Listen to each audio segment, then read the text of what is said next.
Hello and welcome back to Katie's Business Tips. Michael Lapede here in this video talking to you about how to report business income if you have a corporation.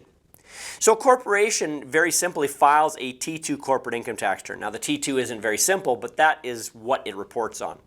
The T2 corporate income tax return should be filed within 6 months of the year end.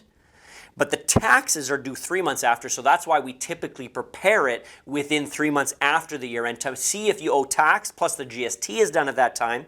So we want to report that income properly, and if we owe tax, we're going to try to pay it after that 3 months, because after that there's interest accruing. But the actual filing is due 6 months after, otherwise you also can receive a penalty.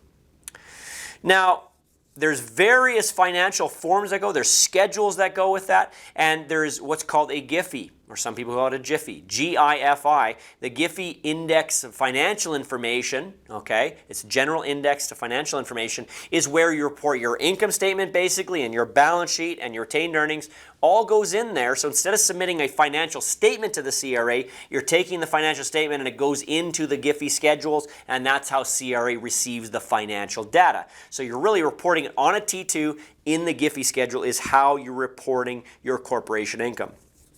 Now, many times if your income is a certain level and you're paying a certain amount of tax, they do like installments just like anything else, and you have the requirement to pay the installments. If not, you'll just pay interest. And it's a matter of cash flow at that point too as well, right? And keep in mind that the tax year for the corporation is the fiscal year end. Not necessarily December 31st, it's whatever you pick for your fiscal year end. And there's another video that we put together on picking a fiscal year end. You can go back to that video because there's certain real reasons why you pick certain fiscal year ends. But that is the year end for the corporation. That is also the tax year end, and that's where the tax is calculated on. If you have any questions, we'd love to hear from you. Do post in the comments below. Thanks for being a part of Katie's Business Tips, and we'll see you in the next video.